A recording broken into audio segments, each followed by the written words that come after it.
गुड़गांव में anganwadi worker and helper union की हड़ताल 45वें दिन में पहुंच गई है। आंगनवाड़ी हेल्पर यूनियन की हड़ताल की अध्यक्षता वरिष्ठ प्रधान शारदा देवी, मंच संचालक सरस्वती ने किया। आज सोहना विधायक के घर का आवास का घेराव किया गया। सैकड़ों की संख्या में आंगनवाड़ी वर्कर हेल्पर उनके निवास स्थान पार्श्वनाथ सोसाइटी पहुंचे। गगनभेदी नारों के साथ सरकार को खूब कोसा गया। आज की हड़ताल को समर्थन करने पहुंचे सीआईटीयू के कॉमरेड मेजर प्रजापति व जनवादी महिला समिति की उषा सरोहा, सर्व कर्मचारी संघ के नेता जिला सचिव रामनिवास ठाकरान, आशा वर्कर्स यूनियन की जिला अध्यक्षा रानी देवी व पूरे जिला कमेटी के नेताओं ने इस हड़ताल का समर्थन किया। सभी ने आंगनवाड़ी वर्कर को संबोधित करते हुए कहा, आंगनवाड़ी वर्कर यूनियन की बात हो रही है, लेकिन हर बार सरकार एक या दो मांग पर टालमटोल करती है। आज सबसे बड़ी जो मांग है वह प्रधानमंत्री द्वारा 2018 में बड़ी स्क्रीन लगाकर पूरे देश की आंगनवाड़ी वर्कर के लिए 1500 तथा हेल्पर के लिए 750 रुपए की जो घोषणा की थी उसे पूरा नहीं किया गया है। पीएम द्वारा दी गई इस घोषणा को 3 साल गुजर गए हैं। 1500 व 750 रुपए का लाभ अभी तक नहीं मिला है। हरियाणा में आंगनवाड़ी की 2018 में हड़ताल के दौरान मुख्यमंत्री श्री मनोहर लाल खट्टर ने लिखित समझौता दिया था, जिसमें सीएम ने खुद आंगनवाड़ी वर्कर को कुशल और हेल्पर को अर्धकुशल का दर्जा देंगे। यह मांग लिखित में लागू हुई थी तथा न्यूनतम वेतन लागू करेंगे, परंतु हरियाणा सरकार अपने इस समझौते को 3 साल बाद भी पूरा नहीं कर सकी है और मुख्यमंत्री अपने वादे से मुकर गए हैं। संबोधन में बताया कि प्रदेश के सीएम को न्यूनतम वेतन के बारे में जानकारी न होना दुर्भाग्यपूर्ण है। पीएम द्वारा की गई घोषणा 1500 रुपये और 750 रुपये हमें तुरंत दिए जाएं। हमें 2018 से न्यूनतम वेतन की घोषणा भी लागू की जाए तथा आंदोलन तभी समाप्त होगा जब हमारी मांगों का निपटारा हो जाएगा। लेकिन सोहना विधायक अपने आवास पर नहीं मिले। उनकी पत्नी मांग पत्र लेना चाहती थी, लेकिन हम उनको मांग पत्र नहीं देना चाहते थे। सभी ने उनके आवास पर जमकर नारेबाजी की। 22 जनवरी से Asha worker, mid day meal union, anganwadi worker and helper union की हड़ताल में समर्थन में आएंगी तो ये आंदोलन इतना तेज होगा जिससे सरकार की ईंट से ईंट बजाने के लिए हम तैयार रहेंगे। गुड़गांव जिले में हमारे 8 से 10 वर्करों के टर्मिनेट लेटर जारी कर रखे हैं। सभी वक्ताओं ने आंगनवाड़ी वर्कर नेताओं पर की गई कार्रवाई पर रोष प्रकट करते हुए कहा कि यदि सरकार ने अपने आदेश वापस नहीं लिए तो सर्व कर्मचारी संघ हरियाणा, सीआईटी हरियाणा, किसान संगठन और रिटायर्ड कर्मचारी संघ सड़कों पर उतरेंगे। हरियाणा में सरकार बड़े आंदोलन को न्योता दे रही है। सरकार आंगनवाड़ी की मांगों को बातचीत से हल करे, अन्यथा बड़े आंदोलन की जिम्मेदारी उठाना उसकी मजबूरी बन जाएगी। अंततः यह जिम्मेदारी उसी की होगी, क्योंकि हम आंदोलन नहीं करना चाहते हैं। आंगनवाड़ी के आंदोलन के नेताओं ने आंदोलनकारियों का समर्थन किया। आज सभी ने अपने विचार रखे। सुशीला, रानी, पूनम, निर्मला, रुचि, मीनाक्षी, रचना, सरला, बबीता, शारला, शीला आदि सभी ने अपने विचार रखे। गुरुग्राम से सुरेंद्र की रिपोर्ट। मेरा नाम बबीता है, मैं स्टेट की हेल्परों की कन्वीनर हूँ। मैं सरकार को हर बार यही बोलना चाह रही हूँ कि जो 2018 में जो समझौता हमारा हुआ था, सीएम साहब ने जो विधानसभा में खड़े होकर के उनको बहनों के प्रदर्शन के बाद जो हमारा जब 2018 में हड़ताल चली थी, 2018 की हड़ताल के बाद सीएम साहब ने विधानसभा में खड़े होकर के कहा था कि मैं इनको श्रमिक का दर्जा दूंगा। तो आप मुझे ये बताओ, श्रमिक का दर्जा क्या होता है? क्या हमें आज श्रमिकों के दर्जे की तनख्वाह मिल रही है? बिल्कुल भी नहीं मिल रही है। जो हमारी तनख्वाह है वो 6000 और 10,000 है। मैं ये पूछना चाहती हूँ सरकार से, 6000 और 10,000 में किसके घर का खर्च चलता है? एक कुत्ता भी नहीं पेट भर सकता 6000 और 10,000 में। उनके जो घरों के कुत्ते होते हैं, उनके घरों के जो नौकर होते हैं, वो इससे ज्यादा तनख्वाह लेते हैं और वो अपने कुत्ते को 20 से 25,000 का ज्यादा ही खाना खिलाते हैं, बिस्किट खिला देते हैं। खाने की बात तो छोड़ो, और जो ये कह रहे हैं हमें कोई शौक नहीं है ये हड़ताल करने का, ये हमारी मजबूरी है। हम मजबूर हो चुके हैं। हमारी विडो बहन 80% इस स्कीम में लगी हुई है, जो आंगनवाड़ी की आईडीएस की जो हमारी स्कीम है आईसीडीएस की, उसके अंदर विडो बहन 80%। आप मुझे बता दो, 10,000 में 6,000 को भी छोड़ देती हूँ, 10,000 को ले लेती हूँ तो 10,000 में क्या गुजारा कर लेंगी? रसोई का खर्च भी नहीं चलता। हमारे किराए के सेंटर है जिसका किराया हमारा 2,500 से 3,000 तक का गुड़गांव जैसे शहर में है, और आगे एक रूम का, और उनके खुद के रहने के मकान का जो किराया है वो 5,000 का 6,000 का है। तो वो क्या करेंगी, क्या बचाएंगी और क्या खाएंगी? तो मैं ये पूछना चाह रही हूँ, हमें शौक नहीं है किसी के खिलाफ नारे लगाने का, लेकिन हमें सरकार मजबूर कर रही है। आज 45 दिन हमें धरने पे बैठे हुए हो गया है और सरकार हमारी मांगों का समाधान नहीं कर रही है। कोई नई मांग हमारी नहीं है। 2018 के समझौते के को लेकर के ही हम बैठे हुए हैं। हमने नया कुछ भी नहीं मांगा। सीएम साहब से हम ये कहना चाहते हैं, 2018 के समझौता जो उन्होंने मानना था उसी को लागू कर दे, अन्यथा हम आर पार के मूड में आ चुके हैं और आर पार की लड़ाई से हम पीछे नहीं हटेंगे। और कितना हमें वो प्रताड़ित करेंगे, कभी वो हमारे ऊपर धाराएं लगवा देते, कभी हमारे ऊपर मुकदमे करा देते, कभी हमारे लेटर निकलवा करके हमें वो टर्मिनेट का धमकी देते। तो हम ये कहना चाहते हैं, नहीं डरते, हम तेरी धमकी से खींच लेंगे कुर्सी से। कल ही गए थे हम, उन्होंने आश्वासन कल ही दिया है। उन्होंने कहा कि हम मंगलवार को फिर बुलाएंगे वे और उनसे बात करके आएंगे वे, हम सीएम साहब से, और फिर हमें बताएंगे कि तुम्हारा कितनी बातें मांगी नहीं गई है, कितनी नहीं मानी गई है। कि हम अपनी मांगों के बारे में हम अपना आंदोलन कर रहे हैं। आज हमें 45 दिन हो गए यहाँ पर बैठे हुए को, और हम सभी विधायकों के ज्ञापन भी दे रहे हैं, लेकिन हमारे कोई भी विधायक हमारी बात सुनने के लिए कोई भी तैयार नहीं है। और हम सरकार से यही कहना चाहते हैं कि या तो हमारी मांगों का समाधान कर दे, नहीं हम ये आंदोलन नहीं पता कितनी आगे तक बढ़ेगा, इसका कोई अंदाजा भी नहीं है हमें। और हम ये कहते हैं कि जब तक 2018 का समझौता लागू नहीं किया जाए, हम हमारा आंदोलन पूरा नहीं करेंगे और हम अपनी मांगे मनवा कर ही रहेंगे।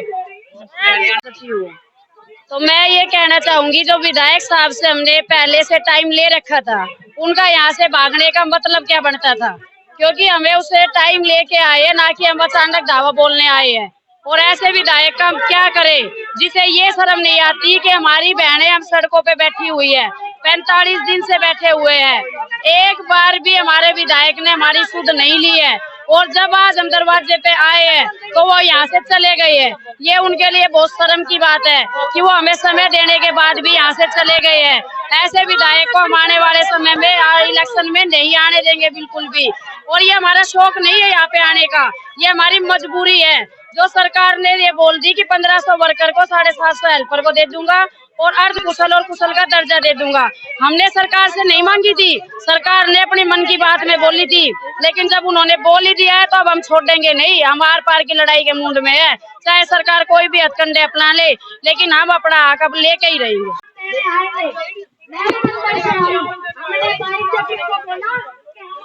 विधायक जी को ज्ञापन देने आए हैं, उनके बारे में ये है कि हमने आज से एक हफ्ता पहले सभी विधायकों के लिए सीआईडी इंटेलिजेंस के माध्यम से सूचना भिजवा दी थी कि फला दिन हम इन विधायकों के पास, मंत्रियों के पास या जो हमारे लोकसभा के सदस्य उनके पास जो है ज्ञापन दिए जाएंगे। एक हफ्ता होने के बावजूद विधायक हमें कोई भी घर पे नहीं मिल रहा। ये एक जो इंडिपेंडेंट विधायक था वो मिला था, बाकी बीजेपी के जितने भी विधायक है कोई भी हमें घर के ऊपर आज तक नहीं मिला। बता दिया, उसके बावजूद भी ये इनकी जानबूझ करके ये एक चालाकी है उसके अंदर। विधायक जी आंगनवाड़ी वर्कर बहुत टाइम से बैठे हुए हैं। अब इस बारे में खैर इतनी डिटेल में मुझे नहीं पता कि मिले या नहीं मिले। अभी जितना मुझे उन्होंने कहा है कि आप जाकर के इनका विज्ञापन लाओगे, तो वो किसी बिहार पर ही कहा है। वो इसीलिए कहा है कि विज्ञापन आदमी तभी लेता है जब आगे वो विज्ञापन देने के लिए ही। तो इनको मैं यही उम्मीद जगा सकती हूँ कि सोहना वासियों ने अगर हमें वोट दिए अपनी डिमांड रखने के लिए, हालांकि ये अपनी आवाज उठा रही है पूरे स्टेट में, ताकि पूरे स्टेट से इनकी आवाज सीएम साहब तक पहुंचे। बाकी मैं अपने क्षेत्र से यही उनको भरोसा दिला सकती हूँ कि विधायक जी के थ्रू इनका विज्ञापन सीएम साहब तक पहुंचाया जाएगा और इनकी बात सीएम साहब तक रखी जाएगी। विधायक जी ने आपको ज्ञापन लेने के लिए बोला हुआ है, आज इनको ये ज्ञापन देने आए, क्या आप ज्ञापन लेंगे इनका? हाँ जी बिल्कुल, उन्होंने बोला है, मैं तभी विज्ञापन लेने आई हूँ।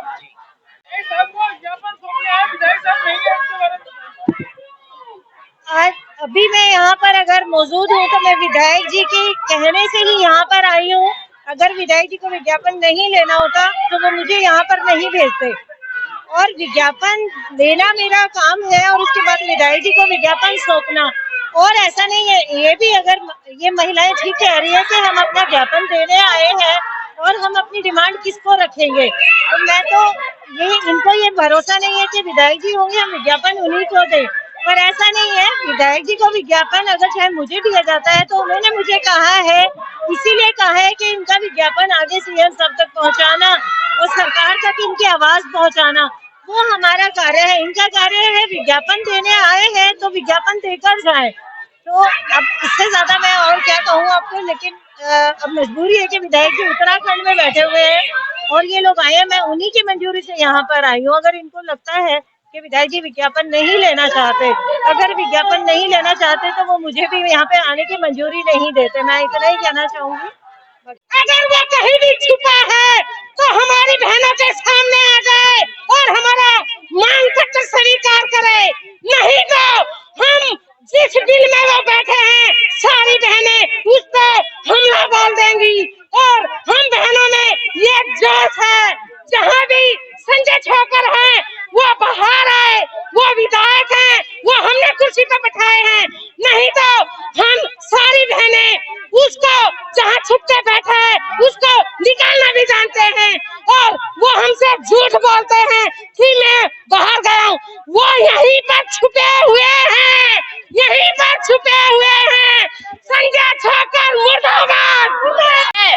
एक कोरोना काल में इतना काम किया आंगनवाड़ी वर्करों ने फ्रंट लाइन वर्कर बनकर, लेकिन उसकी कोई वो नहीं और कोई नाम नहीं। हमारा इतना काम होता है हमारे पास, ऊपर से ये हमारे ऊपर ऑनलाइन काम का इतना प्रेशर बना रखा है कि भाई एक बार सरकार को 10,000 रुपए में बंधुआ मजदूर मिल रहे हैं भाई, तो वो हमारी बात क्यों मानेंगे।